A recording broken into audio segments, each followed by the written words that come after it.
Hi, I'm Corey Ansel and welcome to another Diversey 2-minute drill. As more and more of us are getting back into the office, we need to make sure that our fountain of inspiration is clean and ready to produce great tasting coffee to get us through the day. Picking the right coffee is equal to keeping your equipment clean. Your brewing equipment should receive the same amount of attention as the appliance you use to prepare your food. Over time, brewing equipment will build up a film of organic material that's left over from the coffee. So, what we may perceive as bad coffee may have more to do with how clean the equipment is and not the quality of the bean. An easy way to clean large brewers is to use the brewing cycle to do the work for you. First, we need to make sure that the urn is empty and we discard any leftover grounds that are in the basket.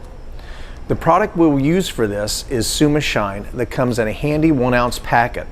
All I have to do is pour this Suma Shine packet into the brewing basket, insert it, and then run a brew cycle. After the cycle completes, I will need to drain the urn, and after draining, I will run one more cycle to rinse out the equipment.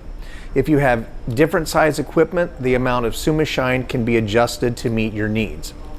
If you've got any questions on this process, please reach out to your local Diversey representative or contact our customer support team.